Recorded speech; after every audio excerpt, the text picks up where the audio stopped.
কি ব্যাপার, ঘুম থেকে উঠে গেছো? জি জনাব। তা আপনার কি ঘুম থেকে ওঠার মন মানসিকতা হয়েছে?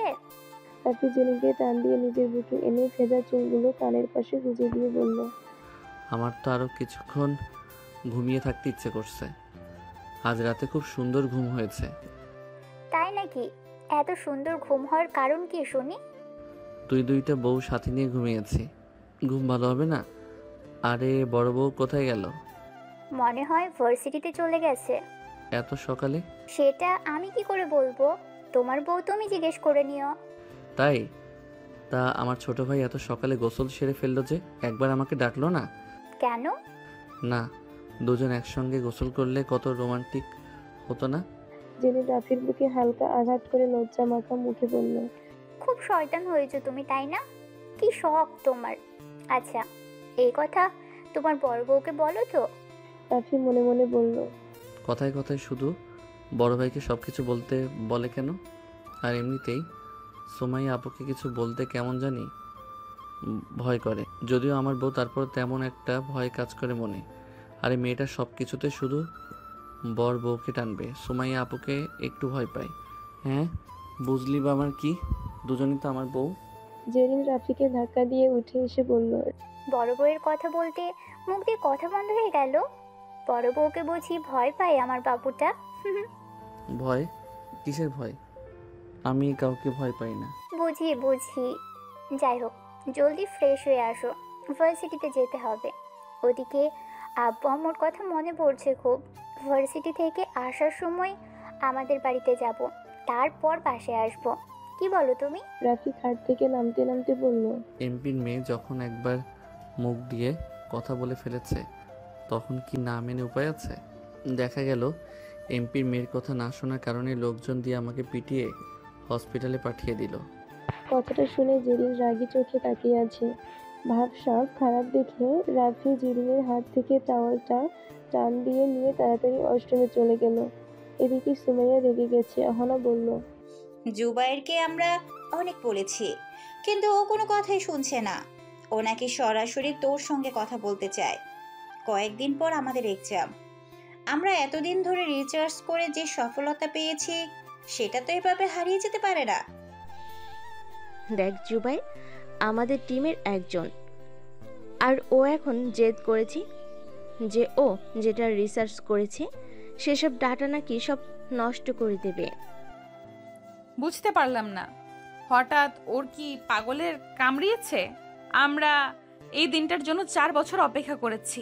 4টা বছর আমাদের রিসার্চ করার পর আমরা সফল হতে চলেছি, আর এই সময়ে এসেও এমন করছে কেন?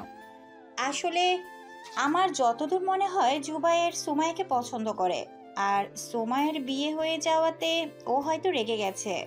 অহনার কথা শুনে সুমাইয়া অবাক হয়ে বলল। হোয়াট? অহনার কথা শুনে সুমাইয়া রেগে গেল। বিরক্ত ভরা কণ্ঠে নিয়ে বলল, এটা কি বলছিস তুই? আমরা 4জন সেই ভার্সিটির প্রথম থেকে একসাথে আছি। তাছাড়া আমরা 4জন খুব ভালো বন্ধু, আর এইসবের মাঝে এই ভালো লাগা কই থেকে আসলো?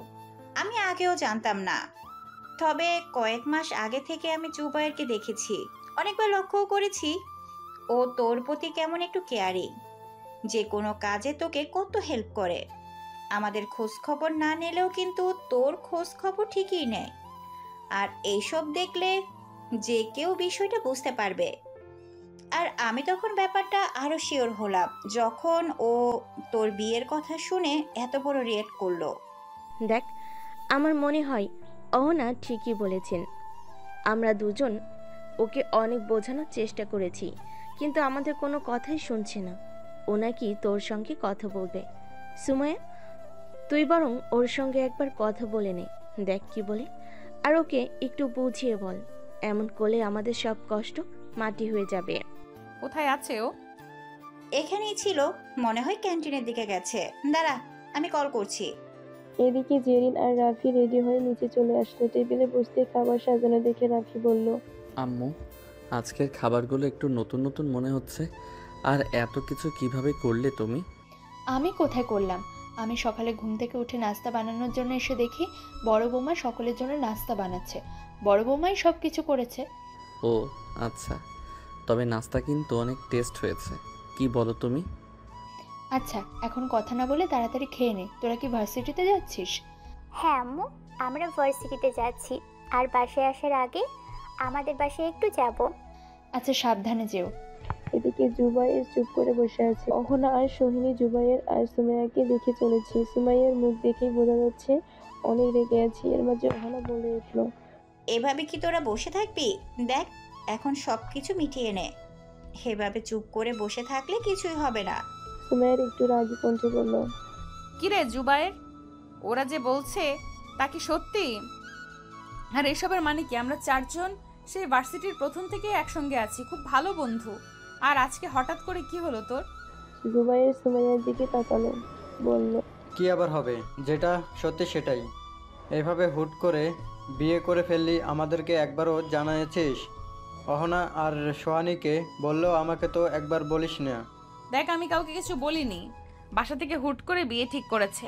আর জানিস যার সঙ্গে বিয়ে ঠিক করেছে সে একটা মধ্যবয়স্ক লোক ছিল। টাক পড়ে গেছে মাথায়। কি একটা পরিস্থিতি গুলো ছিলাম আমি। তাহলে আমাকে একবার বলতে পারতি, জানাতে পারতি একবার। এই বয়স্ক লোকটার থেকে আমি কি কম ছিলাম? বরং হাজার গুণে ভালো ছিলাম। আর এখানে ওই বুড়ো বেটাকে বিয়ে করে নিলি তুই। আমি ওনাকে বিয়ে করিনি, বিয়ের সময় না করে দিয়েছিলাম। এ কথা শুনে সবাই অবাক হয়ে গেল। অহনা অবাক হয়ে বলল, তাহলে তুই যে বলে বিয়ে করেছিস? করেছি তো, কিন্তু সে অন্য কাহিনী। দেখা, এত ঘুরিয়ে পিছিয়ে না বলে সোজাসুজি বল তো কি হয়েছে? কাকে বিয়ে করেছিস তুই? আমাদেরকে তো কিছুই বলি না, শুধু বলি বিয়ে করেছিস। সুমাইয়া একটা নিঃশ্বাস ছাড়লো, তারপর সবার দিকে তাকিয়ে বলল, আচ্ছা তোরা শুনতে চাস? তাহলে তোদেরকে সবটা বলি। আমার বিয়ের দিন আমি ওই মধ্যবয়স্ক লোকটাকে বিয়ে করব না বলে মিথ্যা কথা বলি যে আমার একটা রিলেশন আছে, আমি একটা ছেলেকে পছন্দ করি। এই কথা শুনে ছেলেপক্ষ বিয়ে না করে বিয়ে ভেঙে দেয়, আর অনেক গন্ডগোল হয় বাসায়। তারপর ওনারা চলে যায়। সেদিন বৃষ্টি হচ্ছিল, বিয়ে ভাঙার কারণে আমার তেমন কিছু মনে হচ্ছিল না, আমি বরং খুশিই ছিলাম। তাই খুশি মনে ছাদে গিয়েছিলাম বৃষ্টিতে ভিজতে। ঠিক তার কিছুক্ষণ পর পেছন থেকে একটা ছেলে এসে আমাকে টান দিয়ে সরিয়ে দেয়। ও মনে করেছিল আমি সুইসাইড করতে যাচ্ছিলাম। এরপর বাসার সবাই আমাকে ভেতরে নিয়ে যায়। আর আমার আব্বুকে তো চিনিস তোরা, ভীষণ রাগী। বাড়িতে আত্মীয় স্বজন পরিপূর্ণ ছিল। এদিকে বিয়ে ভাঙার কারণে এলাকায় আব্বুর মান সম্মান নিয়ে নানা কথা চলতে থাকে। এলাকার লোকজনেরা বিভিন্ন কথা বলতে থাকে। এরপর আমাকে জিজ্ঞাসা করা হয় সেই ছেলেটার নাম ঠিকানা, যাতে আমার সঙ্গে তার বিয়ে দিতে পারে। আমি ওই সময় বিপদে পড়ে যাই, কারণ আমি কখনো রিলেশন করিনি, বিয়ে ভাঙার জন্য মিথ্যে কথা বলেছিলাম। কিন্তু যখন পরিস্থিতি এমন হয়ে আসে যে আমাকে কিছু একটা করতেই হবে, আর তখন যদি বলি যে আমি মিথ্যে কথা বলেছি, তাহলে আর অনেক কিছু হতে পারতো। আব্বু আম্মুর মান সম্মান আরও নিচে চলে যেত সকলের কাছে। তাই তখন কোনো উপায় না পেয়ে আমার সামনে সেই ছেলেটাকে দাঁড়িয়ে থাকতে দেখে আমি ওর দিকেই ইশারা করলাম। আর ওই ছেলেটা আমাদের এলাকার, আমিও আগে থেকেই চিনতাম, আব্বু আম্মুও চিনতো। আমাদের বাড়ির কয়েক বাড়ি পরেই ওদের বাড়ি। এরপর আর কি, সকলেই মিলে ওই ছেলেটার সঙ্গে আমার বিয়ে দিয়ে দিল। এবার বুঝলি, তোদেরকে সবটাই বলে দিলাম। এবার বল এখানে আমার কি করার আছে? এই তো দেখছি কঠিন কেস, একটা বিয়ের থেকে বাঁচতে আর একটা বিয়ে করলি। আচ্ছা ছেলেটাকে? আমাদের এলাকার, আর বলতে গেলে এই ভার্সিটিতেই পড়ে।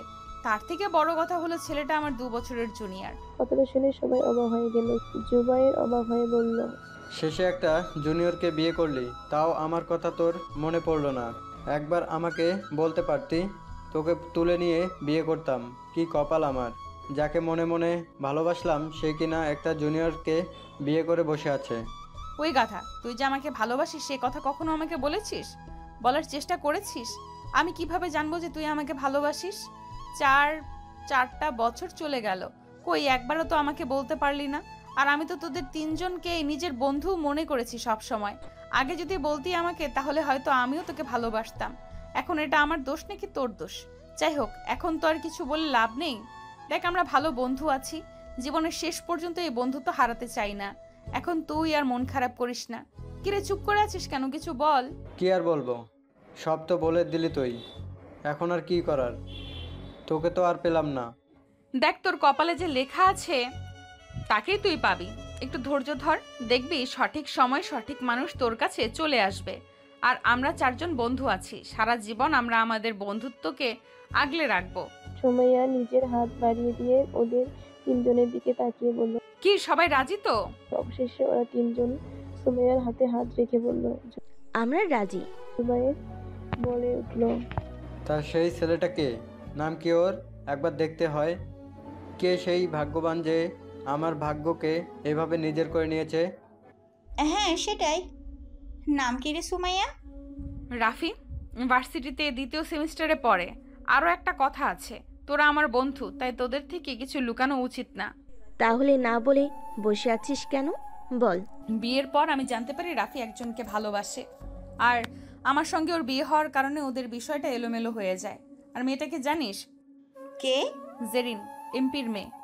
জুবায়ের অবাক হয়ে বলে উঠল। যা শালা, সোজা এমপির মেয়ে? এই দাঁড়া দাঁড়া, বলতে চাচ্ছিস আমাদের ভার্সিটিতে যে জেরিন সেটা? হ্যাঁ সেটাই। তাহলে এখন কি করবি? ওরা তো একে অপরকে ভালোবাসে, ওদেরই বা কি হলো? এই ব্যাপারটা কেমন আমার কাছে এলোমেলো লাগছে। একদিক থেকে তুই ছেলেটার জীবনে ঢুকে গেলি, অন্য দিক থেকে একজন আগে থেকেই ঢুকে বসে আছে। হ্যাঁ, এখন কি করবি? হওয়ার আর কি আছে, যা হবার তা তো হয়ে গেছে। মানে কি বলতে চাইছিস? মানে হলো আমি যেমন ওর বউ, জেরিনও ওর বউ, ওরাও বিয়ে করেছে। আমাকে ধর, আমার তো মাথা ঘুরছে। দুইটা বউ, শালা বিয়ে তো দূরের কথা, একজনকে ভালোবাসলাম তাকেই পেলাম না, আর ওই বেটা দুইটা বউ বিয়ে করে বসে আছে। ঠিক এমন সময় ওদের কথা বলার মাঝখানে রাফি আর জেরিন ক্যান্টিনে এসে ঢুকলো। একটা টেবিলে এসে বসে রাফি বলল। কিছু খাবে? বাসা থেকে তো নাস্তা করে আসলাম, এখন আর কিছুই খেতে ইচ্ছে করছে না। একটা কোল্ড ড্রিঙ্কস হলেই হবে। আচ্ছা, আমি নিয়ে আসছি। ও, আর ওই বইটা নিয়ে এসেছো? কোনটা? খাটের উপর যেটা ছিল। তোমার বড় বউয়ের? হ্যাঁ, আমার মনে হয় ভুলে রেখে এসেছে। তুমি কি নিয়ে এসেছো? হ্যাঁ হ্যাঁ, নিয়ে এসেছি। বড় বউয়ের চিন্তায় আমাকে যেন চোখেই দেখো না। রাফি মুচকি এসে জেরিনের মাথায় একটা টোকা দিয়ে বলল। তুমি হলে আমার প্রথম ভালোবাসা। আর তুমি জানো তুমি আমার কোথায় আছো? কোথায়? রাফি নিজের বুকে হাত দিয়ে বলল। এই বুকে একটা হৃদয় নামক স্থান আছে না, তুমি সেখানে মিশে গেছো। আচ্ছা তাই? আমি ওখানে থাকলে তোমার বড় বউ কোথায় আছে? রাফি মুচকে হাসলো। জেরিনের চোখের দিকে তাকিয়ে বলল। তুমি যেমন আমার হৃদয়ের প্রতিটা স্থান জুড়ে আছো, ঠিক তেমনি বড় বউ আমার প্রতিটা নিঃশ্বাস জুড়ে আছে। তোমাদের দুজনকে ছাড়া আমি বাঁচতে পারবো না। তোমরা দুজন আমার বেঁচে থাকার কারণ, বুঝলে? আচ্ছা তুমি থাকো, আমি ড্রিঙ্কস নিয়ে আসি। রাফি ড্রিঙ্ক আনতে গেল। জেরিন মনে মনে বলল। কি আজব ব্যাপার, নিজের ভালোবাসার মানুষকে এখন অন্য আরেকজনের সঙ্গে ভাগাভাগি করে নিতে হবে। কি করব, পাগলটাকে খুব ভালোবাসি। এই ভালোবাসার কারণেই আমি সব কিছু মেনে নিতে পারবো। যতদূর মনে হচ্ছে ও আমাকে যতটা ভালোবাসে, ঠিক ততটাই ওকেও ভালোবাসে। জেরিন এসব ভাবছিল, এর মাঝে হুট করে নজর পড়ল একটা টেবিলের দিকে। সুমাইয়া বসে আছে, সাথে দুইটা মেয়ে আর একটা ছেলেও আছে। তবে জেরিন একটু অবাক হলো যে সুমাইয়া ওই ছেলেটার সঙ্গে হেসে হেসে কথা বলছে। দুজনেই পাশাপাশি বসে আছে। সুমাইয়া ছেলেটার হাত ধরে কি যেন বলছে আর হাসাহাসি করছে। এটা দেখে জেরিনের অটোমেটিক রাগ উঠে গেল। কিছুক্ষণ তাকিয়ে থেকে জেরিন চোখ সরিয়ে নিল। খুব রাগ হচ্ছে, অন্য একটা ছেলের হাত ধরে এভাবে হাসাহাসি করার কি আছে? আর এখন ও অবিবাহিত তা তো না। জেরিন নিজেও একটু অবাক হলো। এসব দেখে ওর কেন রাগ হচ্ছে বুঝতে পারছে না। পরক্ষণেই বলল। আমার স্বামীর জিনিস অন্য কারো হোক, হয়তো এটা আমার মন মানতে চাইছে না। যতই হোক, সুমাইয়া এখন আমার স্বামীর বউ, আর অন্য ছেলের সঙ্গে দেখে হয়তো এই জন্যই আমার খুব রাগ হচ্ছে। বিষয়টা কেমন অদ্ভুত। জেরিন ব্যাগ থেকে সুমাইয়ার বইটা বের করে উঠে গেল। একটু পর জেরিন সুমাইয়াদের কাছে চলে আসলো। ওরা গল্প করছিল। জেরিন এসে পাশে দাঁড়াতে অহনা আর সোহিনী ওর দিকে তাকালো। ওদেরকে দেখে সুমাইয়া আর জুবায়েরও তাকালো। জেরিন কোনো দিকে না তাকিয়ে সুমাইয়ার হাতের দিকে তাকিয়ে আছে। অহনা আর সোহিনী বিষয়টা খেয়াল করলো।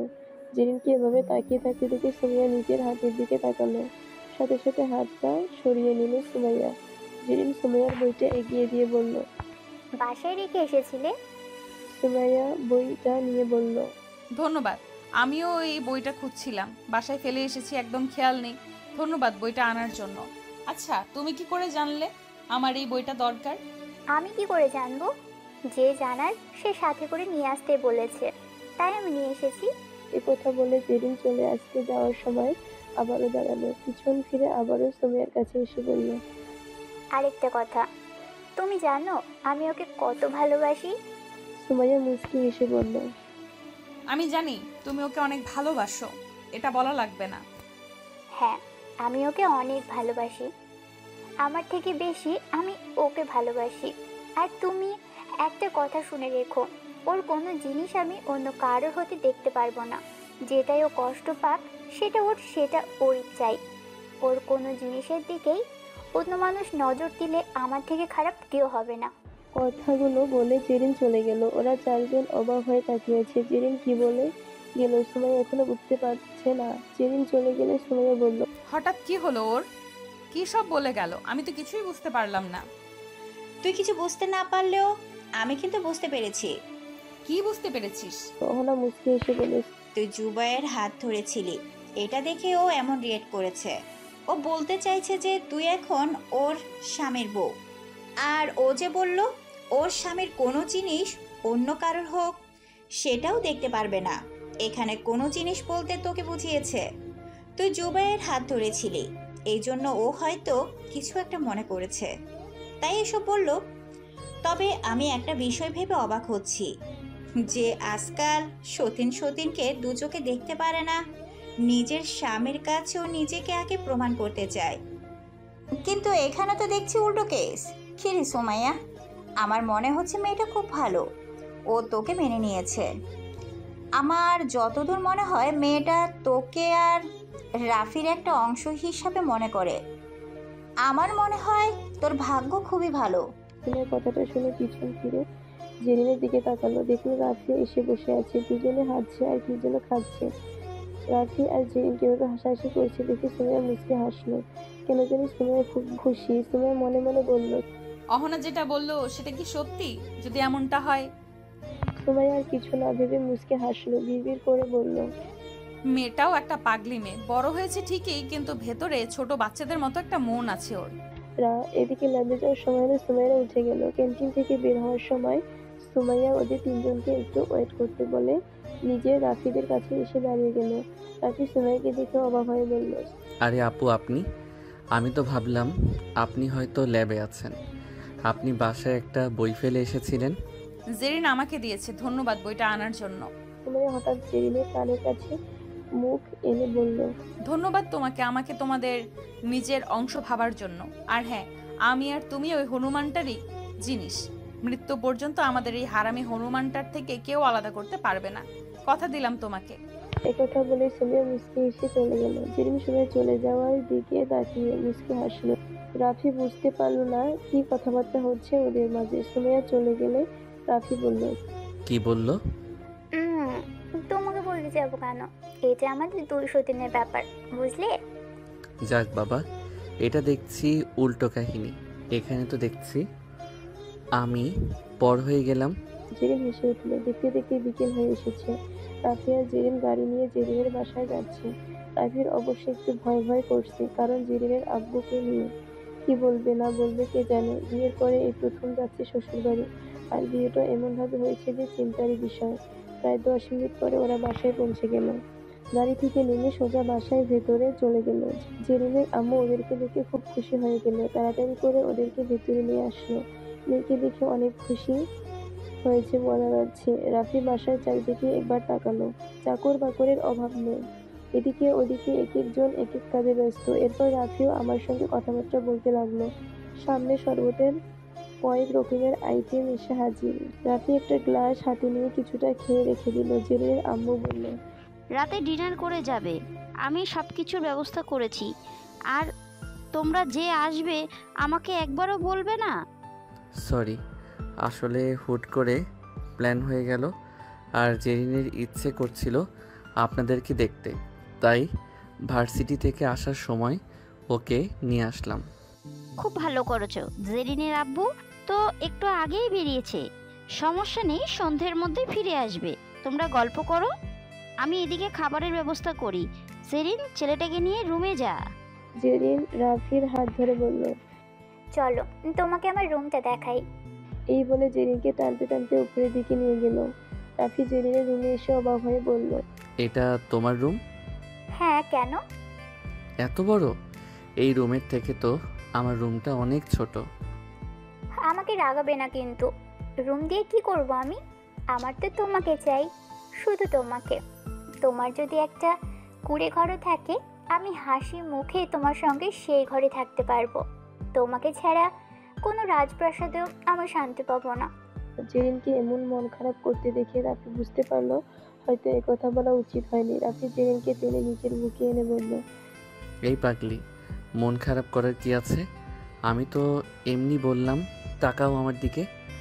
আচ্ছা, আর কখনো বলবো না। জেরিনের মুখটা এখনো ফুলে আছে। রাফি হাত দিয়ে জেরিনের মুখটা তুলে নিচের দিকে করে জেরিনের চোখে চোখ রেখে বলল। কি হলো? জেরিন বাচ্চাদের মতো মুখ করে বলল। কিছু না। রাফি জেরিনের মুখে হাত দিয়ে নিজের কাছে টেনে এনে ফিসফিসিয়ে বলল। এখন রাগ ভাঙাতে কি আদর করা লাগবে? একথা শুনে জেরিনের মুখটা লাল হয়ে গেল। লজ্জায় নিচের দিকে মুখ করে রাফির বুকে মাথা ঠেকিয়ে বলল। তুমি দিন দিন অনেক বাচ্চামি করা শুরু করছো কিন্তু। তোমার বড় বউটা ঠিকই বলে, তুমি আসলে একটু হনুমান। তাই না? আচ্ছা, তাহলে তো এবার বাদরামি করেই দেখাতে হয়। জেরিন মুচকি হেসে বলল। এই এই, কি করতে চাচ্ছ? দেখো, কেউ দেখে নেবে। তাতে কি আমি কাউকে ভয় পাই নাকি? আমার সাহসী পুরুষ রে। জেরিনকে আর কিছু বলতে না দিয়ে হুট করে নিজের ঠোঁট দিয়ে চেপে ধরল রাফি। জেরিন ছাড়ানোর চেষ্টা করেও ব্যর্থ হয়ে গেল। বেশ কিছুক্ষণ পর রাফি জেরিনকে ছেড়ে দিল। জেরিন বড় বড় নিঃশ্বাস ছেড়ে বলল। এভাবে কেউ কিস করে? পাগল একটা। একথা বলে জেরিন দৌড়ে বাইরে চলে গেল। রাফি পেছন থেকে বলল। আরে, আমার তো এখনো শেষ হয়নি। কিন্তু কে শোনে কার কথা? জেরিন এতক্ষণে চলে গেছে।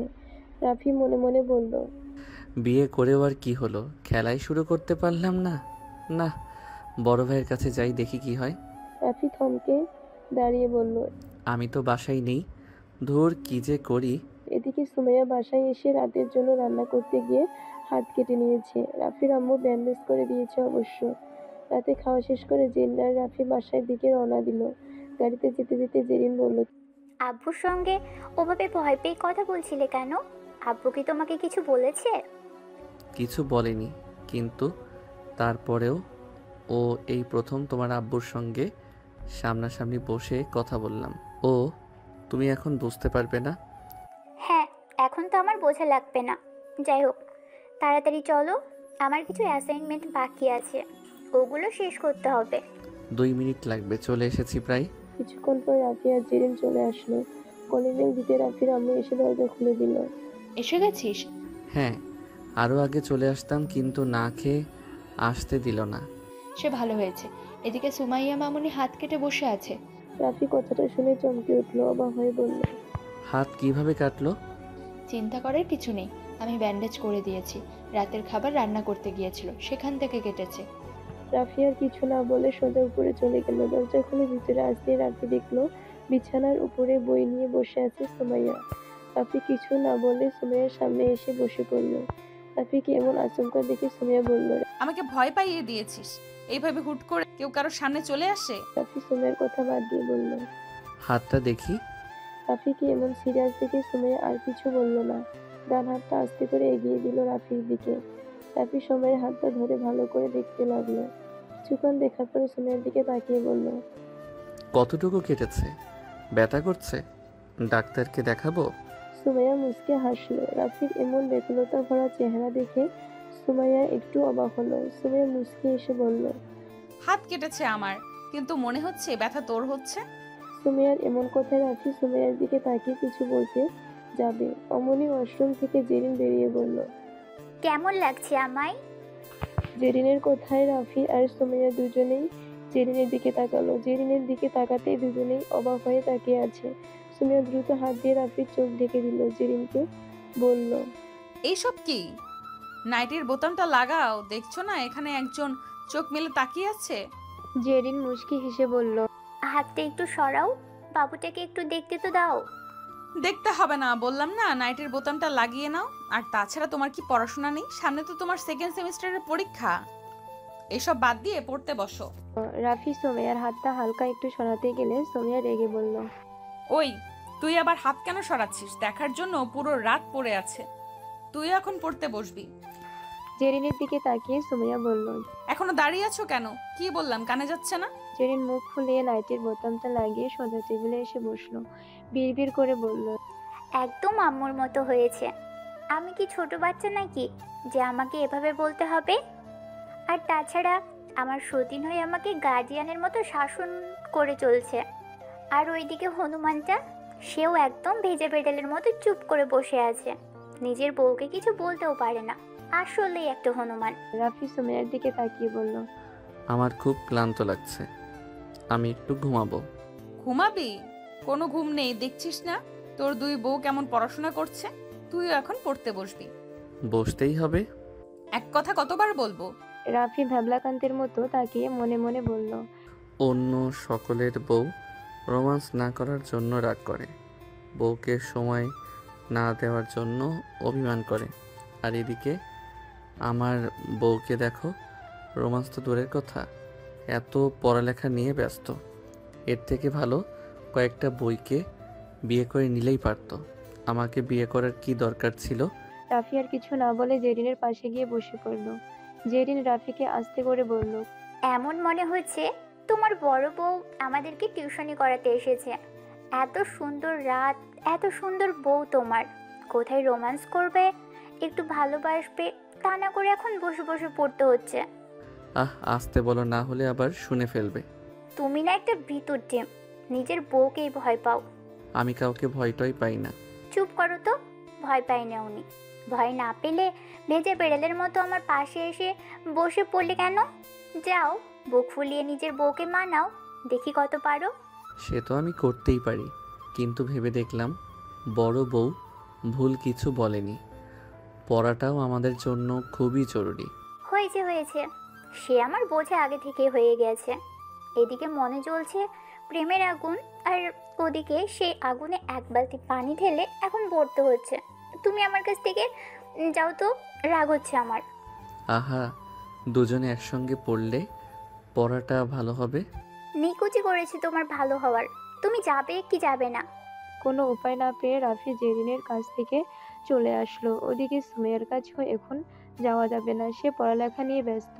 রাফি একবার ছোট বউ আর একবার বড় বউয়ের দিকে তাকিয়ে হতাশ ভরা কণ্ঠে বিড়বিড় করে বলল, মনে হচ্ছে আরও একটা বিয়ে করা লাগবে, দুইটা বউ থাকতেও আমার ভালোবাসার অভাব। পরক্ষণে আবার রাফি চিন্তা করলো, আরেকটা বিয়ে? বিয়ের পর যদি সেটাও এদের মতো পড়ালেখা নিয়ে থাকে, তাহলে আমাকে ওই ট্রাকের তলে গিয়ে মাথা দেওয়া ছাড়া আর কোনো উপায় থাকবে না। তার চেয়ে বড় কথা, এরা দুজন যদি আবার শোনে আরেকটা বিয়ের কথা, তাহলে রাগে মাথা দেওয়ার আগে এরা দুজন আমাকে মেরে ফেলবে। যাই, একটু ছাদ থেকে ঘুরে আসি, এই রুমে আর এখন থেকে লাভ নেই। রাফি দুহাত পিছনে দিয়ে আস্তে আস্তে রুম থেকে বের হয়ে গেল। সুমাইয়া আর জেরিন পড়াশোনায় ব্যস্ত। দেখতে দেখতে রাত 12টা বেজে গেছে। রাফি ছাদে এসে বসে আছে। আজ আকাশে চাঁদ নেই, কিছু কিছু জায়গায় মেঘ দেখা যাচ্ছে, হয়তো আকাশের চাঁদটা কোনো এক মেঘের আড়ালে নিজেকে লুকিয়ে ফেলেছে। রাফির নজর হঠাৎ করে পাশের বিল্ডিংয়ের ছাত্রার ভাইয়ের বাসার দিকে পড়ল। এই পাশে ব্যালকনির জানালাটা খোলা। ছাত্রার ভাই সে এক বেজায় মানুষ। লোকে বলে তার বাবার টাকা পয়সার নাকি অভাব নেই, আর বলবেই না কেন, সে রাফির থেকে আরো 2 লেভেল উপরে। মানে রাফির 2 বউ আর ছাত্রার ভাইয়ের 4 বউ। এখানে অবশ্য 2 বউ থাকে, আর বাকি 2 বউ তারা অন্য জায়গায়। রাফি খোলা জানালার দিকে তাকিয়ে আছে, মনে মনে এসব ভেবে চলেছে। হঠাৎ ব্যালকনিতে মুনিয়া ভাবি এসে রাফিকে দেখে মুচকি হেসে বলল, এই রাফি, এত রাতে ছাদে কি করো? এই তো ভাবি এমনি। ঘরে দুইটা সুন্দরী বউ রেখে কেউ এই মাঝরাতে ছাদে আসে? কি হয়েছে? না ভাবি, কিছুই হয়নি। ভাই কই? তোমার ভাইয়ের তো আর বউ এর অভাব নেই, 2 দিন এখানে থাকে, 2 দিন ওখানে। ও, আজকে ওখানে বুঝি? তা বাসায় টাসায় এসো এক সময়, একা একা কি ভালো লাগে? গল্প করা যাবে। তোমার ভাইও বাসায় তেমন থাকে না। রাফি মনে মনে বলল। কথার সুর তো দেখছি অন্যদিকে যাচ্ছে। কি বোঝাতে চাচ্ছে ভাবি? রাফিকে চুপ করে থাকতে দেখে মুনিয়া ভাবি বলল। কি হলো, চুপ করে আছো যে?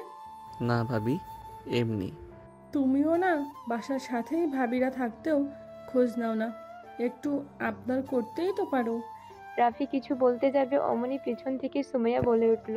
কি আবদার করবে শুনি ভাবি? কথাটা শুনে রাফি চমকে উঠল। পিছনে তাকিয়ে দেখলো সুমাইয়া আপু দাঁড়িয়ে আছে। এদিকে মুনিয়া ভাবিও কেটে পড়েছে। রাফি সুমাইয়াকে দেখে একটু ভয় পেয়ে গেল। সুমাইয়া রাগী কণ্ঠে বলল। এখানে বসে কি করা হচ্ছিল? রাফি আমতা আমতা করে বলল। কই কই, কি কিছুই না। আমি তো একটু ছাদে এসে বসেছিলাম। পাশের বাসার ভাবির সঙ্গে কি কথা হচ্ছিল? কিছু না, আমি বসেছিলাম। উনি হুট করে এসেই কেমন কাছে কি করছে জিজ্ঞাসা করছিল, তাছাড়া আর কিছু না।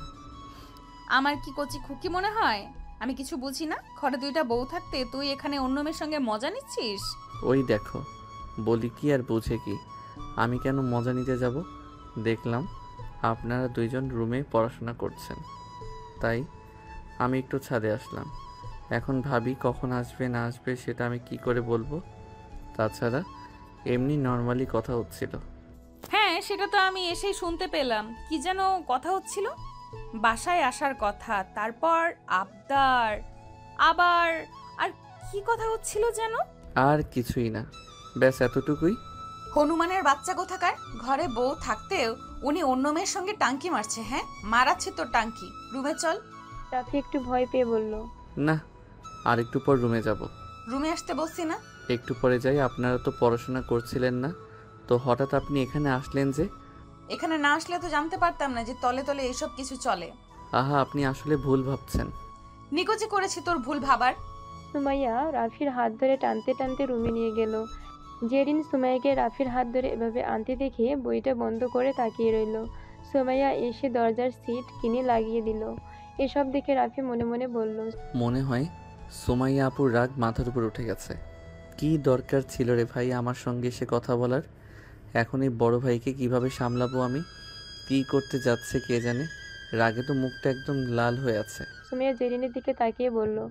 হা করে বসে কি দেখছো? আপনার আদরের স্বামী ছাদে বসে মুনিয়া ভাবির সঙ্গে রসের আলাপ করছিল। কথাটা শুনতে জেরিন এক প্রকার রাগী দৃষ্টিতে রাফির দিকে তাকিয়ে আছে। রাফি বিড়বিড় করে বলল। নাও, একজনকে সামলাতে আমার হালুয়া টাইট, এখন আবার আরেকজনকে লাগিয়ে দিয়েছে। সুমাইয়া জেরিনকে বলল। অনেক হয়েছে পড়া, এখন নিজের স্বামীকে সামলাও। আমি ওয়াশরুম থেকে আসছি। এ কথা বলে সুমাইয়া ওয়াশরুমে চলে গেল। জেরিন সুমাইয়ার কথায় মুচকি হেসে দিল। রাফি জেরিনকে এমন হাসতে দেখে বুঝতে পারো না জেরিন কেন হাসছে। বিড়বিড় করে শুধু বলল। মেয়েদের কথা মেয়েরা ছাড়া মনে হয় পৃথিবীর অন্য কোনো জীবজন্তু বুঝবে না, আর আমি তো অনেক দূরের কথা। জেরিন এবার মুচকি হেসে পায়ের উপর পা তুলে নাইটির বোতামটা খুলে দিল। একটা ডেভিল মার্কা হাসি দিয়ে রাফির দিকে তাকিয়ে বলল। বাবু, আর ইউ রেডি? কিসের রেডি? তোমরা দুই বউ মিলে কি করতে চাচ্ছ বলো তো আমাকে? আহারে আমার ন্যাকা জামাই, এক্ষুনি বুঝিয়ে দিচ্ছি। তোমার বড় বউ আমাকে কি বলে গেল দেখলে না? তোমাকে সামলানোর জন্য বলে গেল। চলো তোমাকে সামলানো যাক। মানে? জেরিন উঠে দাঁড়িয়ে গেল। নাইটির আরেকটা বোতাম খুলে একটা মায়াময় দৃষ্টিতে লুক দিয়ে আস্তে আস্তে রাফির দিকে এগিয়ে আসতে লাগলো। এটা দেখে রাফি কিছু একটা আন্দাজ করতে পেরে আস্তে করে বলে উঠল। মনে হয় কিছু একটা ঘটতে চলেছে। জেরিন রুমের লাইটগুলো অফ করে দিল, শুধু ডিম লাইট জ্বলে আছে। তবুও জেরিনকে স্পষ্ট দেখতে পাচ্ছে না রাফি। জেরিন রাফির কাছে এসে এবার একটানে পুরো নাইটিটা খুলে ফেললো। রাফি দ্রুত নিজের চোখ সরিয়ে নিল, ভিতর কণ্ঠে বলল। কি করছো তুমি? দেখো, এসব এখনই করা ঠিক হবে না, তুমি জামাটা পরে নাও। জেরিন কিছু বলল না। রাফিকে নিজের দিকে ঘুরিয়ে রাফির কথার এক প্রকার অবাধ্য হয়ে রাফির শার্টের বোতামটা খুলতে খুলতে ফিসফিসে বলতে লাগলো। এ দেহে আগুন লেগেছে প্রিয়, তোমার স্পর্শ ছাড়া এ আগুন নেভা অসম্ভব। তাকাও আমার দিকে, লজ্জা পাচ্ছ কেন? আমি তোমার বিয়ে করা বউ, আমার উপর তোমার সব অধিকার আছে। এ কথা বলতে বলতে জেরিন রাফির জামাটা খুলে ফেললো। রাফির উন্মুক্ত শরীরে হুট করে নিজেকে জড়িয়ে নিল জেরিন। রাফি কেঁপে উঠল। জীবনের এই প্রথম করোনারে এমন স্পর্শে শিহরিত রাফি। পুরো শরীরের জন্য কারেন্ট বইছে, লোমগুলো আচমকা দাঁড়িয়ে গেছে, শরীরের রক্ত যেন টকবক করে ফুটছে। রাফি মনে মনে বলল। মেয়েদের শরীর এত কোমল, এত নমনীয় হয়। লাগাম ছাড়া ঘোড়ার মতো রাফিও যেমন জেরিনের স্পর্শে মাতাল হয়ে গেল। আচমকায় রাফি জেরিনের কোমর চেপে ধরল। জেরিন হালকা শব্দ করে উঠল। রাফি জেরিনের কানের কাছে হাত দিয়ে চুলগুলো শক্ত করে ধরে জেরিনের ঠোঁটে ঠোঁট ডুবিয়ে দিল। দুজনে যেন হারিয়ে চলল কোনো এক অজানা শহরে। প্রায় 10 মিনিট এভাবে চলার পরে জেরিন রাফিকে ধাক্কা দিয়ে বিছানায় ফেলে দিল। বড় বড় নিঃশ্বাস তুলে জেরিন রাফির উপর ঝাঁপিয়ে পড়ল। দুজনে মেতে উঠল ভালোবাসায়। জেরিনের ঘন ঘন নিঃশ্বাস যেন রুমের দেয়ালে আঘাত প্রতিঘাতের কম্পন সৃষ্টি করছে। প্রায় 30 মিনিট পর জেরিন নিজেকে রাফির বুকে এলিয়ে দিল। রাফি আর জেরিন দুজনে ঘন ঘন নিঃশ্বাস ছাড়ছে। জেরিন রাফির বুকে হালকা কিস করে রাফিকে জড়িয়ে ধরল। দুটো শরীর যেন একে অপরের পূর্ণতায় মিশিয়ে গেছে।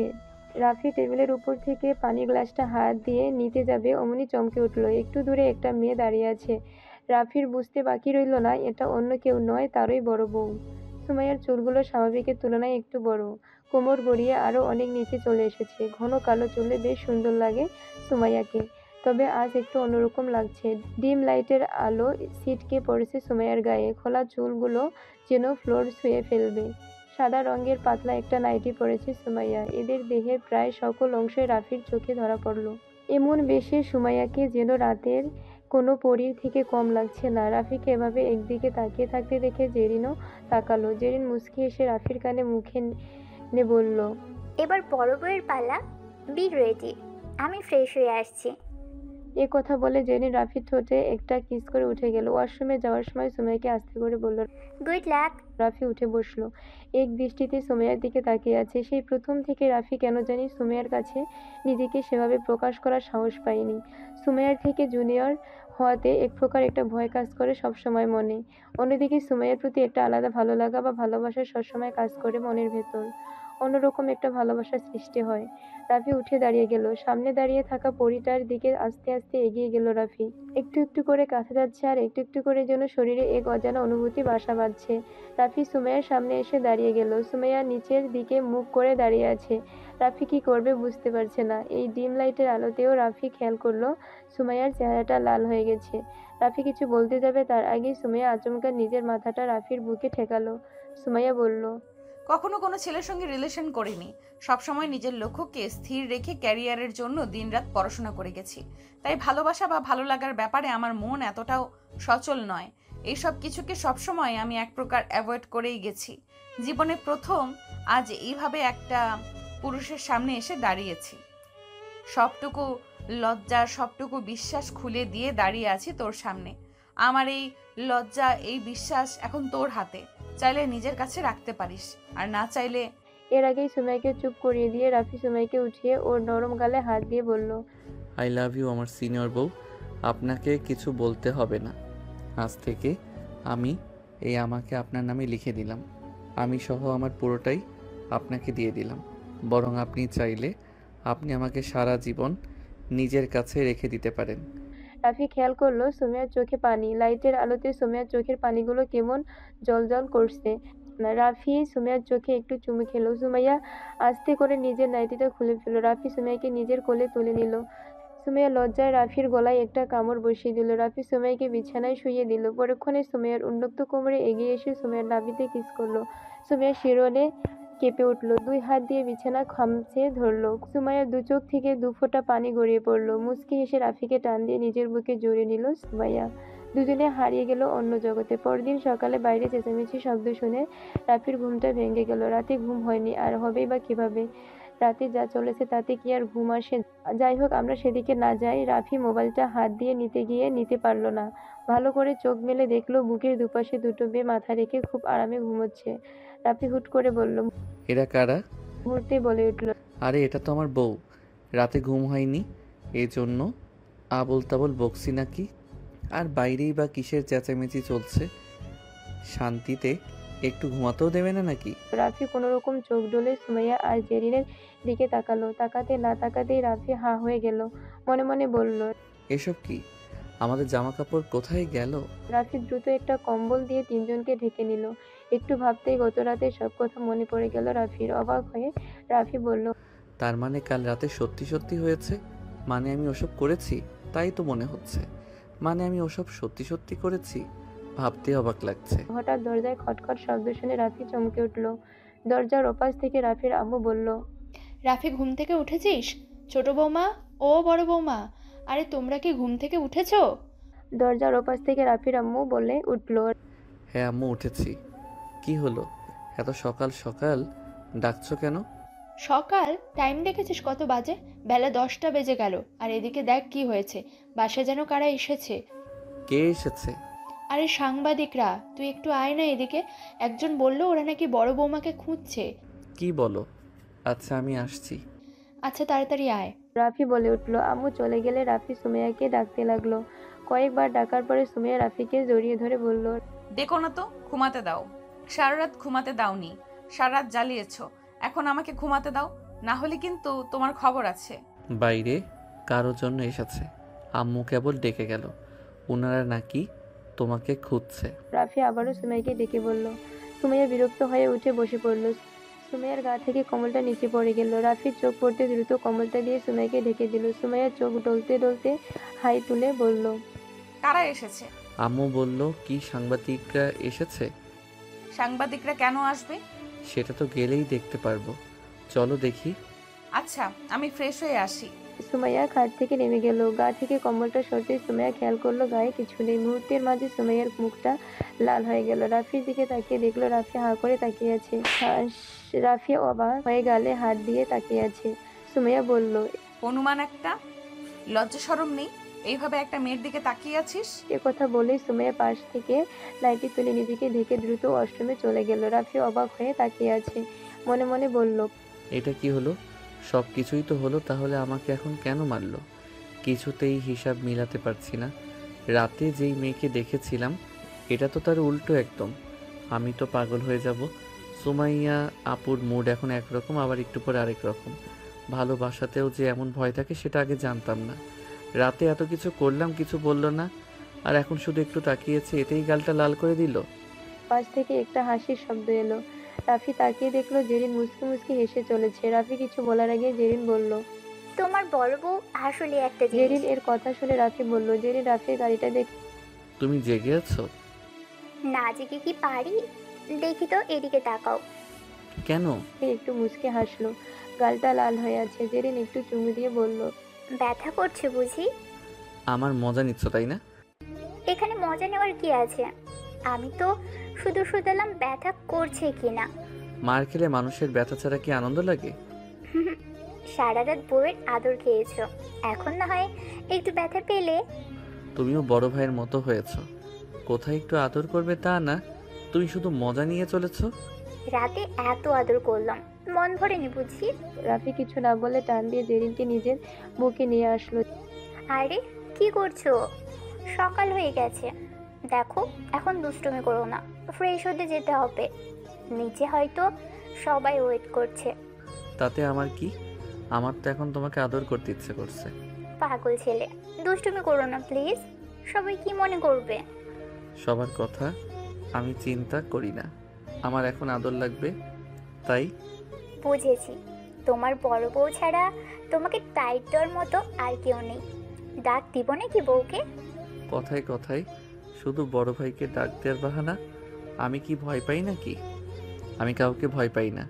এই বলে রাফি জেরিনের উষ্ণ ঠোঁটে নিজেকে ডুবিয়ে নিল। জেরিনের গা থেকে কম্বলটা সরিয়ে চেপে নিল নিজের সঙ্গে। জেরিন নিজেকে সরানোর চেষ্টা করলেও পারল না।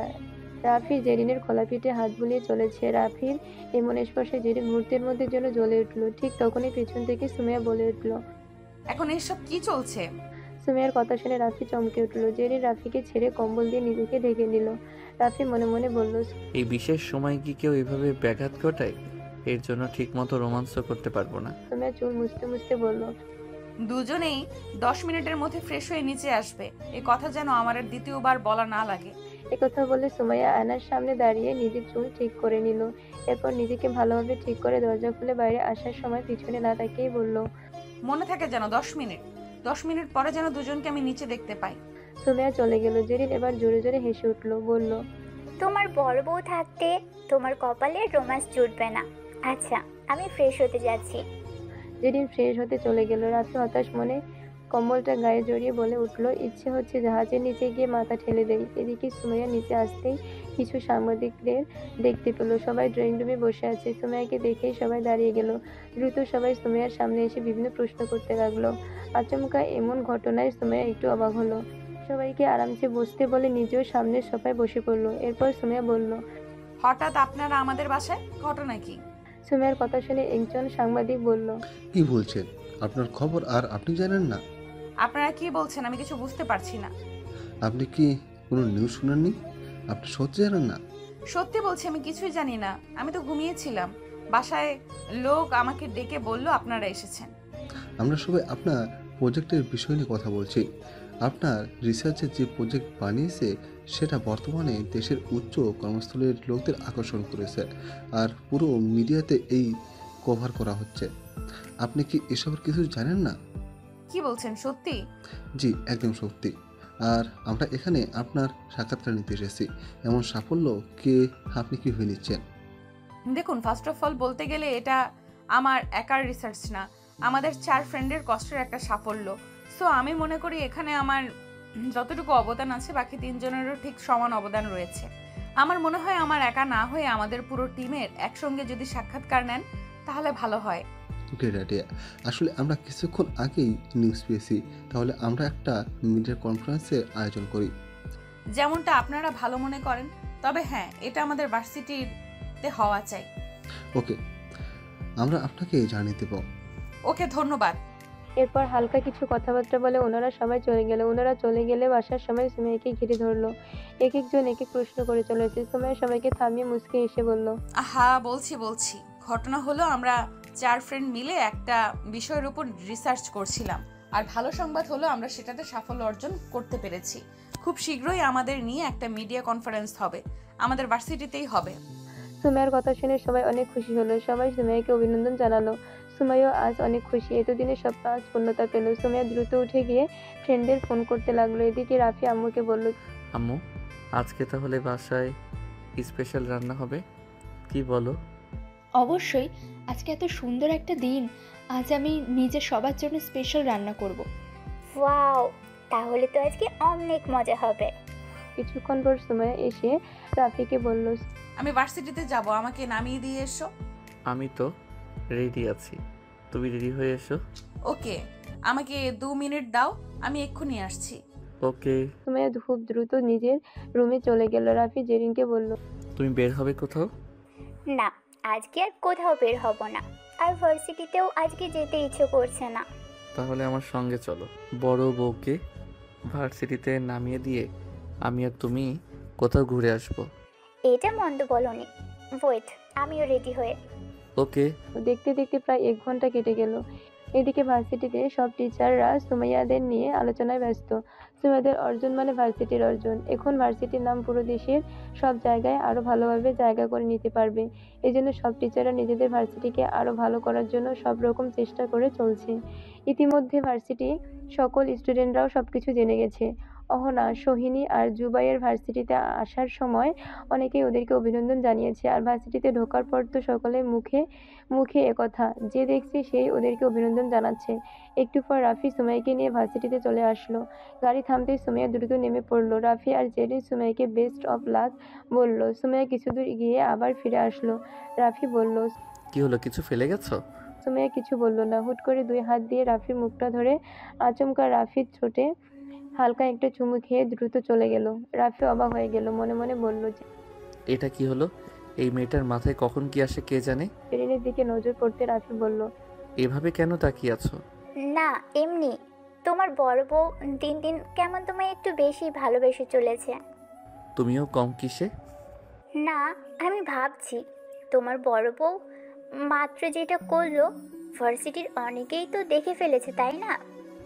আচ্ছা, টেনশন করো না, আর এমনিতে একদিন তো সবাই জানবেই। হ্যাঁ, সেটা তো জানবেই। আচ্ছা চলো, দেখি আমাকে কোথায় নিয়ে যাও। রেস্টুরেন্ট যাবে? আবার কি ক্ষুধা লেগেছে নাকি? আমাকে কোথাও নিরিবিলি জায়গায় নিয়ে চলো, তোমার সঙ্গে একা কিছু সময় কাটাতে ইচ্ছে করছে। তাই বুঝি? হুম। ওকে, চলো তাহলে। আমার ছোট বউকে কিছু সময় আমার পক্ষ থেকে। পাগল একটা। তারপর দেখতে দেখতে 5টা বছর কেটে গেছে। এই 5 বছরে প্রায় অনেক কিছুই পাল্টে গেছে, কিন্তু আজও ওদের তিনজনের ভালোবাসা ঠিক আগের মতোই আছে। পড়ালেখা শেষে বর্তমানে রাফি নিজের একটা বিজনেস শুরু করেছে। গত 1 বছরে বিজনেসটা অনেক দ্রুত ছড়িয়ে পড়েছে। আর এদিকে সুমাইয়া বর্তমানে একজন স্পেস রিসার্চার। সুমাইয়ার প্রজেক্ট সফল হওয়ার পর সুমাইয়াকে আর পিছনে তাকিয়ে দেখতে হয়নি। ওর ক্যারিয়ার খুব দ্রুত উপরে উঠতে শুরু করেছে, আর এখন অনেক উচ্চ পদে সুমাইয়া কর্মরত। বলতে গেলে জেরিনও বসে নেই, শহরের সবচেয়ে বড় হসপিটালের একজন নামকরা ডাক্তার। আজ শুক্রবার, বলতে গেলে ছুটির দিন। রাফি কম্বল জড়িয়ে শুয়ে আছে। হঠাৎ গা থেকে কম্বলটা সরিয়ে ছোট্ট একটা বাচ্চা বলল, রেজু আপু, ঘুম থেকে উঠবা না? থাক, হয়ে গেছে। এটা হলো রাফির ছোট্ট মেয়ে হাফসা, 2 বছরের একটু উপরেই বয়স। বলতে গেলে রাফির বড় বউ সুমাইয়ার মেয়ে। দেখতে শুনতে একেবারে মায়ের মতো হয়েছে, আর হ্যাঁ, রাগটা মায়ের থেকে 2 গুণ বেশি বললেই চলে। অন্যদিকে রাফি আর জেরিনের আরও একটা ছেলেও আছে, ওর নাম হিমেল। সবাই আদর করে ওকে হিমু বলে ডাকে। সকাল সকাল মেয়ের কথায় রাফি হেসে উঠল। এমন তোতলানো কথা শুনে রাফি মেয়েকে কাছে টেনে নিয়ে বলল, আমার মামুনি এত সকালে ঘুম থেকে উঠে গেছে। ভাইয়া কোথায়? পড়তে দাদুর কাছে। ভাইয়া পড়ছে আর তুমি দুষ্টামি করে বেড়াচ্ছ। আমি আইসক্রিম খাবো। আইসক্রিম? ও, বুঝতে পেরেছি, আইসক্রিম। এত আইসক্রিম খেলে দাঁতে পোকা লাগবে। না না, আমি খাবো। তো আমাকে আইসক্রিম নিয়ে দাও। আচ্ছা বাবা, ঠিক আছে। আব্বু ফ্রেশ হয়ে নেই, তারপর আমি, তুমি আর তোমার ভাইয়া আইসক্রিম খেতে যাব। ওকে, এখন গিয়ে ভাইয়ের সঙ্গে পড়তে বসো। হাফসা দৌড়ে চলে গেল। মেয়ের এমন কাণ্ড দেখে রাফি মনে মনে বলল, একদম মায়ের মতো হয়েছে। আজ 10 দিন হলো সুমাইয়া বাসায় নেই, কাজের জন্য বাসায় আসতে পারেনি। ওদিকে জেরিন সকালের নাস্তা বানিয়ে রুমে এসে ফ্রেশ হতে ঢুকেছে একটু আগে। কিছুক্ষণ পর জেরিন বেরিয়ে এসে রাফিকে এখনো ঘুমোতে দেখে রাফির পাশে এসে বসলো। এক হাত দিয়ে চুল মুছতে মুছতে রাফিকে ডেকে বলল, এই, তুমি এখনো ঘুমোচ্ছ? সকাল হয়ে গেছে তো, উঠে পড়ো। আজ শুক্রবার, আর একটু ঘুমাতে দাও। আর একটু ঘুমোবে মানে? ওঠো, দেখো আমাকে রেডি হয়ে আবার হসপিটালে যেতে হবে। আমাকে দিয়ে আসবে, চলো। তুমি রেডি হও, আমি ততক্ষণ আর একটু ঘুমাই। তোমাকে না তোমার বড় বউ ছাড়া কেউ টাইট দিতে পারে না। হে হে, আজ কয়েকদিন ধরে কেমন আরামসে থাকছি বলো। বড় বউ থাকলে তো আর মন মতো ঘুমাতে পারি না। সেই তো, তোমার বড় বউ কাছে থাকলে তুমি একদম সোজা। রাফি জেরিনের দিকে তাকিয়ে জেরিনকে টান দিয়ে নিজের কাছে এনে বলল, কি ব্যাপার, দিন দিন তোমার সৌন্দর্য যেন আরো বেড়ে চলেছে। হয়তো তোমার চোখের সমস্যা। না গো না, চোখ তো আমার ঠিকই আছে। তুমি আসলেই দিন দিন অনেক সুন্দর হয়ে যাচ্ছ। আর তোমার ঠোঁট দুটো, সে তো আরো আকর্ষণীয় রূপ ধারণ করেছে। এই, একদম না, তোমার জ্বালাকে আমি বুঝি না, তাই না? সারা রাত মন ভরে না, এখন আবার এসব শুরু করছো। আমি এখন হসপিটালে যাব, তাই একদমই এসব মাথায় আনবে না। দিন দিন কি তোমার মাথা খারাপ হয়ে যাচ্ছে নাকি? ছাড়ো আমাকে, বাচ্চারা চলে আসবে। বাচ্চারা এখন আসবে না, ওরা ওদের দাদা দাদির সঙ্গে আছে। তারপরেও পাগল একটা, ছাড়ো এখন, আমার লেট হয়ে যাচ্ছে। আর তুমি উঠে ফ্রেশ হয়ে নাও, আমার হসপিটালে যেতে হবে। আজ আবার একটা অপারেশন আছে। ওকে, কি আর করার, রেডি হয়ে নাও, আমি এক্ষুনি ফ্রেশ হয়ে আসছি। আচ্ছা ঠিক আছে। ও, আরেকটা কথা। আবার কি? এখন বলবো নাকি পরে? ঢং না করে বলো তো কি? আমার বিজনেসের কাজে বাইরে যেতে হবে। মানে 1 মাসের জন্য বিজনেস ট্রিপে যেতে হবে। এই কথা তুমি এখন আমায় বলছো? কালকে সব কিছু ঠিক হলো, রাতে আর বলার সময় পাইনি। বড় বউকে বলেছো? না, ভাবলাম ঘুম থেকে উঠে ফোন দিয়ে বলবো। ভালোই, আমাকে বাসার সবাই একা ফেলে যে যেখানে খুশি চলে যাচ্ছে। তোমার বড় বউ তো আজ 10 দিন হলো বাসায় নেই, এবার তুমিও যাচ্ছ। বাসায় কি আমি একাই থাকবো? আরে পাগলি, মন খারাপ করার দরকার নেই। তোমার সতীন মনে হয় পরশু চলে আসবে। তোমার কি ওখানে 1 মাস টাকা লাগবে? আপাতত 1 মাস। না গেলে হয় না? পাগলি একটা, 1 মাস যেতে যেতে কেটে যাবে। আচ্ছা, তোমার হসপিটালের লেট হয়ে যাচ্ছে, যাও যাও রেডি হয়ে নাও, আমি ফ্রেশ হয়ে আসছি। হুম। রাফি ফ্রেশ হতে চলে গেল। জেরিন খাটে বসে নিজের ফোনটা বের করে সুমাইয়াকে কল করলো। সুমাইয়া ল্যাবে। সুমাইয়ার অ্যাসিস্ট্যান্ট সুমাইয়ার ফোন নিয়ে এসে বলল, ম্যাম আপনার ফোন এসেছে। কে ফোন করেছে? লেখা তো আছে ছোট বউ। নামটা শুনতেই সুমাইয়া তাড়াতাড়ি ফোনটা নিয়ে নিল। রিসিভ করতেই ওপাশ থেকে জেরিন বলে উঠল, কি করছো? জানোই তো কি করছি, ল্যাবে আছি। কিছু হয়েছে? কি আর হবে, তুমি তো আমাকে বাড়িতে একা রেখে ওখানে পড়ে আছো। ছোট বাচ্চাদের মতো কথা বলো না। আর তাছাড়া বাসায় তো আমি তোমার জামাইকে রেখে এসেছি, তাই না? আমিও বাসায় নেই। দুজনে কদিন মজা করো, আমি এসে গেলে তখন আর একা একা মজা করতে পারবে না। সেটা আর হবে না। তোমার হনুমান বিজনেস ট্রিপে যাচ্ছে 1 মাসের জন্য। কি? কই, আমাকে তো বললা না। কালকে নাকি সব প্ল্যান হয়েছে। তোমাকে আজকে কল করে জানানোর কথা বললো। তার আগে আমিই তোমাকে ফোন করলাম। আমি তো পরশু বাসায় চলে আসবো। ও কবে যাবে? সম্ভবত কাল যেতে পারে। তুমি যদি পারো তাহলে কালকে চলে আসার চেষ্টা করো, অন্তত ওকে দেখতে পারবে। আর না হলে পুরো 1 মাস আর কাছে পাবে না। আমার তো ভাবতেই খারাপ লাগছে।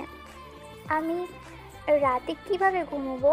আর তুমি তো জানো ওকে ছাড়া আমার একদম চলে না। কি করব আমি? তুমি কি ছোট বাচ্চা? 1 মাসেরই তো ব্যাপার, দেখতে দেখতে কেটে যাবে। হ্যাঁ, আমাকে তো এসব বলছো। আমি খুব ভালো করেই জানি আমি থাকতে পারলেও তুমি জীবনেও 1 মাস তোমার হনুমানকে ছাড়া থাকতে পারবে না। আমার আগে তুমি বিরক্ত হয়ে যাবে, আবার আমাকে বলতে এসেছেন। এখন বলো কি করব? আচ্ছা, আমি কাল তাড়াতাড়ি চলে আসার চেষ্টা করব, দেখি কি করা যায়। ওকে, ঠিক আছে। আমি হসপিটালে যাচ্ছি। হাফসা আর হিমেল কি করছে? মায়ের কাছে আছে 2 ভাই বোন। আচ্ছা ঠিক আছে। ওকে, রাখছি তাহলে। ওকে। সুমাইয়া ফোনটা কেটে দিয়ে একটা বড় নিঃশ্বাস ছেড়ে মনে মনে বলল, জেরিন তো ঠিকই বলেছে। এমনিতে এখানে 10 দিন কেটে গেছে, আর আমি রাফিকে ছাড়া আর সহ্য হচ্ছে না। মনে করেছিলাম পরশু বাসায় গিয়ে আগে কয়েক ঘন্টা হনুমানটাকে জড়িয়ে ধরে থাকবো, কিন্তু জেরিনের কথা শুনে এখন তো আরো খারাপ লাগছে। কি করি আমি? আর এটাও সত্যি, আমি কখনোই এই 1 মাস ওকে ছাড়া থাকতে পারবো না। 10 দিন ওকে ছাড়া থেকেই আমার অবস্থা খারাপ। আমি 1 মাস কি করে থাকবো? এরপর কিছুক্ষণ এভাবেই কেটে গেল। রাফি আর জেরিন হাফসা আর হিমেলকে নিয়ে বেরিয়ে পড়লো। পথে জেরিন বলল, ওদেরকে আবার সাথে করে নিয়ে এসেছো কেন? তুমি হসপিটালে যাচ্ছ, যাও, আমাদের অন্য কাজ আছে। কি বলো হাফসা আর হিমেল? হাফসা হেসে বলল, আব্বু আমি চকলেট খাবো আর আইসক্রিম খাবো। হাফসাকে দেখা দেখি হিমেলও বলল। রাফি হেসে বলে উঠল, অবশ্যই, আমরা 3 জনে মিলে অনেক চকলেট, অনেক আইসক্রিম খাবো, খুব মজা হবে। ওকে?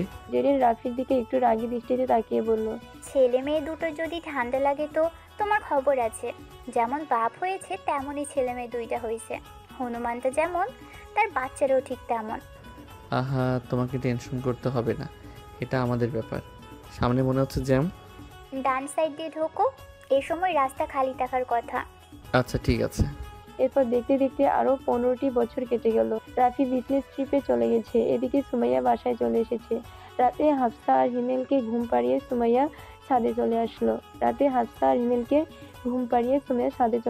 সুমাইয়া ছাদে আসতে দেখতে পেল জেরিন আগে থেকেই বসে আছে। সুমাইয়া এসে জেরিনের পাশে বসে পড়লো।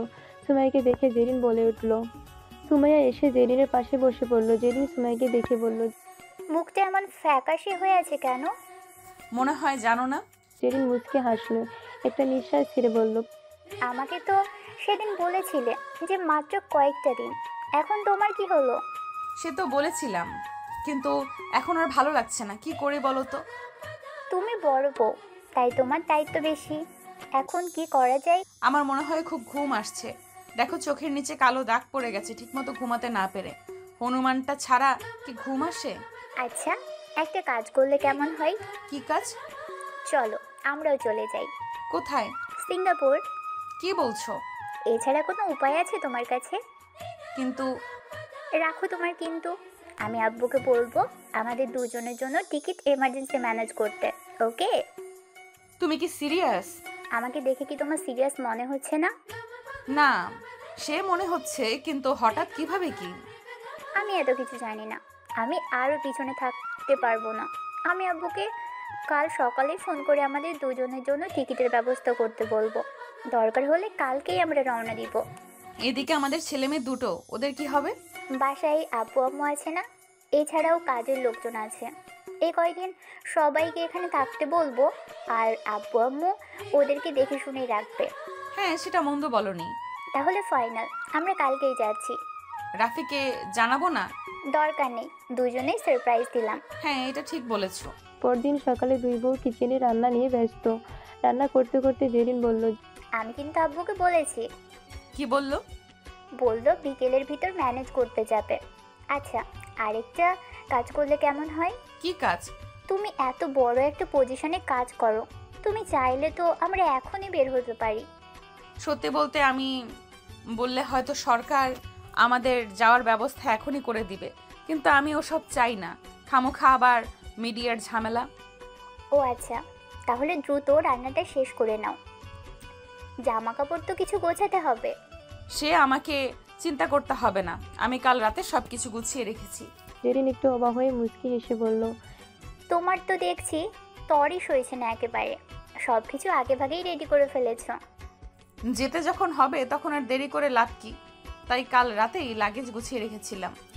যাক, তাহলে আর কি, বিকেলে রওনা দিয়ে দিব। হ্যাঁ, আচ্ছা নাস্তাটা তুমি টেবিলে নিয়ে রাখো, আর সবাইকে নাস্তায় আসতে বলো। ওকে। কিছুক্ষণ পর সবাই খেতে বসলো। জেরিন সুমাইয়াকে ইশারায় আব্বু আম্মুকে সবকিছু বলতে বলল। সুমাইয়া জেরিন এর ইশারা শুনে আম্মুকে বলল, আম্মু একটা কথা ছিল। কি কথা বড় বৌমা? না মানে আমি আর জেরিন আপনার ছেলের কাছে যাচ্ছি। মানে আজ বিকেলে আমরা যাওয়ার প্ল্যান করেছি। হঠাৎ? সুমাইয়া একটু নেকা সুরে বলল, আম্মু আপনি বুঝতে পারেন না? রাফির আম্মু মুচকি হাসলো, মনে মনে বলল, আমার ছেলে আসলেই ভাগ্য করে দুটো বউ পেয়েছে। বউ দুটো ছেলেকে ছাড়া থাকতেই পারে না। আসলেই আমার বৌমা দুটো একদম লক্ষ্মী। রাফির আব্বু কিছু বলতে যাওয়ার আগে রাফির আম্মু ইশারায় মানা করে দিল। রাফির আম্মু বলল, ঠিক আছে, যাচ্ছ যাও, তবে দুজনকে একটা কথা বলে দিই, ছেলে মেয়ে দুটো এখনো বেশি বড় হয়নি, আরেকটা বছর যাক, তারপর আমার অন্য নাতি নাতনিদের নিয়ে চিন্তা করো। রাফির আম্মুর কথা শুনে জেরিনা আর সুমাইয়া দুজনের লজ্জায় মুখটা নিচু করে নিল। রাফির আম্মু মুচকি হেসে বিড়বিড় করে বলল, পাগলি মেয়ে দুটো, আমার কথা মানবে কিনা কে জানে। আজকালকার ছেলে মেয়ে কি করবে না করবে এরাই ভালো জানে। এরপর দেখতে দেখতে বিকেল হয়ে গেল। সুমাইয়া আর জেরিন দুজনেই সবাইকে বিদায় জানিয়ে রওনা দিয়ে দিল। এদিকে রাফি একটা 5 স্টার হোটেলে উঠেছে। একটা মিটিংয়ে অ্যাটেন্ড করার জন্য অনেক আগেই রাফি বেরিয়ে পড়েছে। রাফি সহ এখানে আর 3 থেকে 4 জন লোক বসে আছে, প্রত্যেকেই কোনো না কোনো কোম্পানির ওনার। সবাই এখানে নিজেদের বিজনেসকে একসাথে কিভাবে আরও উপরে নেওয়া যায় সেই সম্পর্কে একটা মিটিংয়ের ব্যবস্থা করা হয়েছে। একটু পরে রুমে 4 জন মহিলা প্রবেশ করলো। পোশাক দেখে মনে হচ্ছে হয়তো এরা কারো গার্ড। রাফি সহ সবাই উঠে দাঁড়িয়ে পড়লো। পাশ থেকে একজন বলে উঠল, মনে হয় মিস এনি চলে এসেছে। রাফি মনে মনে বলল, যার জন্য এতক্ষণ অপেক্ষা করেছিল সবাই সে আসলে মিসানি। এর মাঝে মিস এনি রুমে চলে আসলো। মিস এনির দুপাশে আরো 2 জন গার্ড। এসব মেয়ে গার্ডদের দেখে রাফি মনে মনে বলল। মিস এনি এসে বসে পড়ল।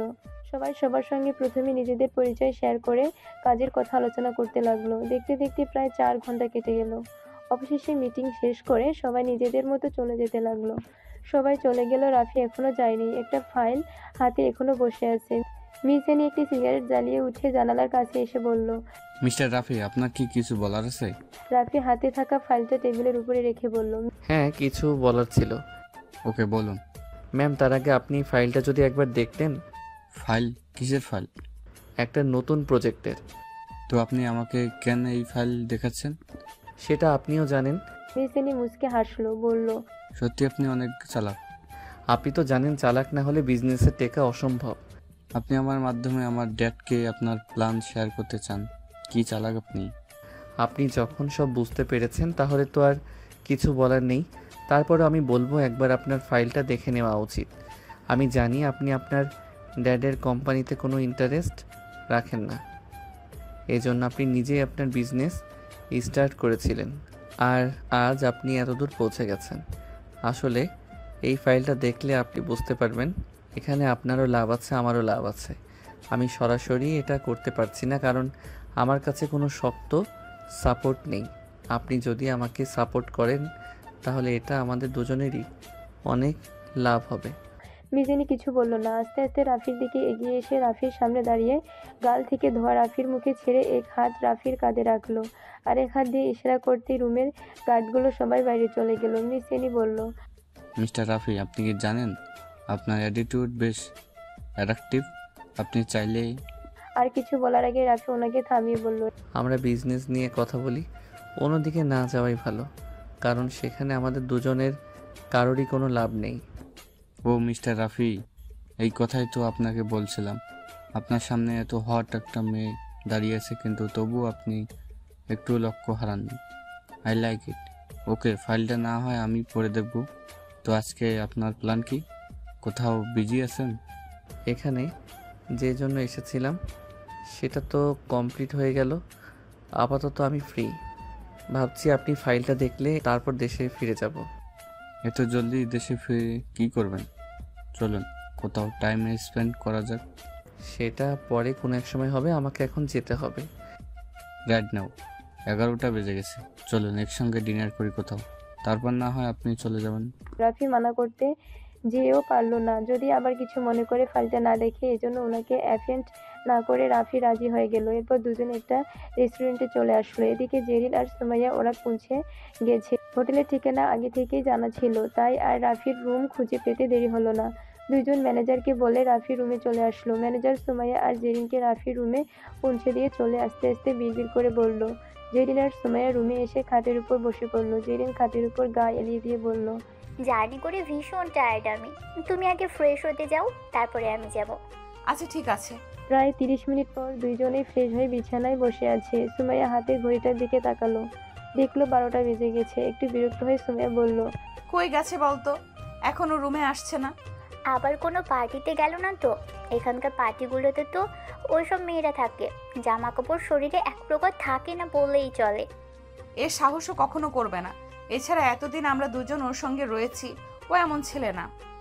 হ্যাঁ তা ঠিক, হনুমানটার উপর আমার কোনো অবিশ্বাস নেই, কিন্তু এখানকার মেয়েদের উপর আমার কোনো বিশ্বাসই নেই। আমার ভোলা ভালা হনুমানটাকে কখন কে কোন দিক থেকে নজর দিয়ে বসবে কে জানে। আচ্ছা যাই হোক, হয়তো অফিসিয়ালি কোনো কাজে গেছে, আর রাত অনেক হয়ে গেছে। আমার মনে হয় একটু পরেই চলে আসবে। আমরা বরং ওকে সারপ্রাইজ দিয়ে চল। আজকে দুজনে এমনভাবে সাজবো যেন আমাদের হনুমানটা নিজেকে সামলাতে পারবে না, একদম মাথা ঘুরিয়ে দেব। আসার সময় আম্মু কি বললো মনে নেই? তাদের নাতি নাতনি এখনো ছোট, আর একটু বড় না হওয়া পর্যন্ত আরও নাতি নাতনি। সুমাইয়া মুচকি এসে বলল, এখানে আমাদের কি করার আছে? বলে হবে, চল রেডি হয়ে নেই। এদিকে ডিনার শেষে রাফি মিস এনিকে বিদায় জানিয়ে রুমের দিকে রওনা হলো। হোটেলে আসার সময় দুই বউকেই অনেকবার কল করেছে রাফি, কিন্তু দুজনের কেউ কল ধরছে না। রাফি ফোনটা রেখে মনে মনে বলল, কি ব্যাপার, কল কেন ধরছে না? ঘুমিয়ে পড়েছো নাকি? হয়তো ঘুমিয়ে পড়েছে, থাক এখন আর বিরক্ত করব না, কাল সকালে না হয় ফোন দেওয়া যাবে। এর কিছুক্ষণ পর রাফি চলে আসলো। লিফট দিয়ে সোজা 7 তলায় এসে গেল। পকেট থেকে রুমের কার্ড বের করে দরজাটা খুলে রাফি ভেতরে চলে আসলো। রুমটা অন্ধকার। রাফি ফোনের লাইট অন করে রুমের লাইট অন করলো। রুমের লাইট অন হতে রাফি এক প্রকার অবাক হয়ে গেল। সামনে বিছানায় দুইজন ঘোমটা দিয়ে বসে আছে। রাফি খেয়াল করলো রুমে এক অন্যরকম সুঘ্রাণ বইছে। আচমকা রুমের এমন পরিবর্তন দেখে রাফি একটু হক চকিয়ে গেল, বুঝতে পারছে না কি হচ্ছে। সামনে দুজনকে দেখে রাফি মনে মনে বলল, কেমন চেনা চেনা লাগছে, কে হতে পারে? তৎক্ষণাৎ রাফি চমকে উঠল। অবাক হয়ে মুখ থেকে একটা শব্দ বের হলো, আমার বউ। রাফি বুঝতে পারলো না ওরা কখন আসলো, আর হঠাৎ না বলে এখানে কেন আসলো। আস্তে আস্তে বিছানার দিকে এগিয়ে এসে ওদের সামনে বসে পড়ল রাফি।